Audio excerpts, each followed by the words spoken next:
అధికారంలో ఉన్నా సరే, అధికారంలో భాగంగా ఉన్నా సరే, ఒక పార్టీ రేంజ్ ఎలా ఉంటుందో రాజకీయంగా అవగాహన ఉన్న వారెవ్వరైనా ఊహించొచ్చు. కానీ ఏపీలోని ఆ జిల్లాలో కూటమిలో కీలక పక్షంగా ఉన్న ఆ పార్టీ తీరు కాస్త డిఫరెంట్గా ఉందట. కార్యకర్తల్లో జోష్ ఉన్నా దాన్ని ముందుకు తీసుకువెళ్లే నాయకత్వం కరువైందట. ఓటర్లున్నారు, సైనికులు ఉన్నారు, కాకపోతే వారిని ఏకతాటిపై తీసుకొచ్చేవారే లేరట. ఇంతకీ ఏంటా పార్టీ, ఎక్కడా పరిస్థితి? సైన్యం సిద్ధమే, నడిపే నాయకుడెక్కడా? ఆదరణ ఉన్నా ఏంటి పరిస్థితి? సంస్థాగత బలోపేతం ఎప్పుడు? రాష్ట్రంలో అధికార కూటమికి అండగా నిలబడ్డ జిల్లాలో విజయనగరం జిల్లా ఒకటి. ఈ ఉమ్మడి జిల్లాలో 9కి 9 స్థానాలు కైవసం చేసుకుని విజయ బావుట ఎగరేసింది కూటమి. బీసీలు అధికంగా ఉండే జిల్లాగా ఆవిర్భావం నుంచి టీడీపీకి బలమైన మద్దతు దక్కుతూనే ఉంది. ఇక కూటమి పొత్తుతో ముందుకొచ్చిన జనసేనను సైతం ఇక్కడ ఓటర్లు బాగానే ఆదరించారు. నెల్లిమర్ల నుంచి పోటీ చేసిన జనసేన అభ్యర్థి లోకం నాగమాధవి సుమారు 40,000 ఓట్ల భారీ మెజార్టీతో గెలిచారు. గతంలో ఏ పార్టీకి రాని విధంగా జనసేన అభ్యర్థికి ఇక్కడ ఇంత భారీ మెజార్టీ రావడం రాజకీయ వర్గాలను సైతం ఆశ్చర్యపరిచిందనే చెప్పాలి. అయితే అటు టీడీపీ ఇటు జనసేనల కలయికే ఈ స్థాయి విజయానికి కారణమైనప్పటికీ జిల్లాలో సొంతంగా జనసేనకు కూడా బలమైన క్యాడరే ఉంది. ఈ జిల్లాలో జనసేనకు నాయకుల విషయంలో, కార్యకర్తల విషయంలో ఢోకా లేదు. పార్టీ పట్ల, పార్టీ అధినేత పవన్ కళ్యాణ్ పట్ల ప్రజల్లో కూడా రోజు రోజుకు ఆదరణ పెరుగుతూనే ఉంది. 2014 ఎన్నికలకు ముందు ఆవిర్భవించిన జనసేన రోజు రోజుకు జిల్లాలో బలపడిందే తప్ప బలహీనపడలేదు. ప్రస్తుతం అధికారంలో భాగస్వామిగాను ఉండడంతో ఉప ముఖ్యమంత్రిగా పవన్ పనితీరు కూడా ఇక్కడ పార్టీకి కొత్త జోష్ తీసుకొచ్చింది.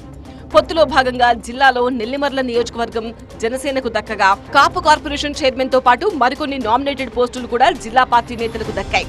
ఇంతవరకు బాగానే ఉన్నా జిల్లాలో గెలిచిన ఎమ్మెల్యే గాని, పదవులు పొందిన నేతలు గాని పార్టీని సంస్థాగతంగా బలోపేతం చేయలేకపోతున్నారన్న వాదన వినిపిస్తోంది.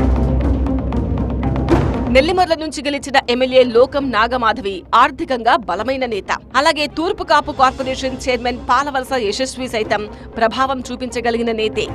గతంలో వీరిద్దరూ ఎవరికి వారుగా ఉప్పు నిప్పులా ఉంటూ గ్రూప్ పాలిటిక్స్ చేశారు. అయితే ఇప్పుడు వీరిద్దరూ జిల్లా రాజకీయాలపై అంతగా దృష్టి పెట్టడం లేదట. వీరికి తోడు వైసీపీ నుంచి వచ్చిన మాజీ డీసీఎంఎస్ చైర్మన్ అవనాపు భావన, ఆమె భర్త విక్రమ్లు కూడా ఇక్కడ బలంగానే ఉన్నారు. స్ట్రాంగ్ పొలిటికల్ బ్యాక్గ్రౌండ్ తో జనసేనలో చురుగ్గానే ఉన్నారు విక్రమ్. కాపు సామాజిక వర్గానికి చెందిన మరో నేత గురాన అయ్యలు సైతం ఆర్థికంగా, రాజకీయంగా బలమైన నేతగానే ఉన్నారు. చీపురుపల్లి నుంచి విసినిగిరి శ్రీనివాసరావు పార్టీ ఇన్ఛార్జిగా వ్యవహరిస్తున్నారు. తూర్పు కాపు సామాజిక వర్గానికి చెందిన విసినిగిరి పార్టీలో యాక్టివ్ గా ఉంటూ స్థానికంగా వరుస కార్యక్రమాలతో హోరెత్తిస్తున్నారట. ఉత్తరాంధ్ర మహిళా కోఆర్డినేటర్ గా ఉన్న తుమ్మి లక్ష్మీరాజ్ పవన్ కళ్యాణ్ వీరాభిమాని. దీంతో ఆమెకు ఒక నామినేటెడ్ పదవి దక్కుతుందనే ప్రచారం కూడా జరిగింది. అయితే కార్యరూపం దాల్చలేదు. ఇలా జిల్లాలో జనసేన కోసం చాలా మంది నాయకులే ఉన్నారు. అయితే ఎంతమంది ఉంటే ఏంటి, పార్టీ కోసం సరైన రీతిలో పనిచేయనప్పుడు? ఇప్పుడు స్థానిక రాజకీయ వర్గాల్లో ఇదే అభిప్రాయం వ్యక్తమవుతోంది. అంతా ఎవరికి వారే యమునా తీరే అన్నట్టుగా వ్యవహరిస్తుండడం పార్టీకి ఎదుగు బొదుగు లేకుండా చేస్తోంది. జిల్లాలో ఏకైక జనసేన ఎమ్మెల్యేగా ఉన్న లోకం నాగమాధవి సైతం అందరినీ ఏకతాటిపైకి తీసుకొచ్చే ఆలోచన చేయట్లేదట. తన సొంత నియోజకవర్గంలోని పార్టీ కార్యకర్తలనే పట్టించుకోవడం లేదన్న అపవాదు ఆమె మూటగట్టుకున్నారు. కార్యకర్తలు, అభిమానులు భారీ సంఖ్యలోనే ఉన్నప్పటికీ జిల్లాలో పార్టీని నడిపించేందుకు అధ్యక్షుడు లేకుండా పోయాడు. ఒక్క మాటలో చెప్పాలంటే సంస్థాగతంగా పార్టీకి సరైన నాయకత్వం లేకపోవడం పెద్ద మైనస్ గా మారింది.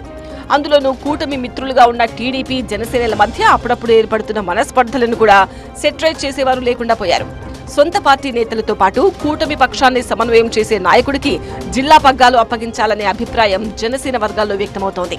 మరి ఇప్పటికైనా అధిష్టానం కళ్లు తెరుస్తుందో లేదో చూడాలి.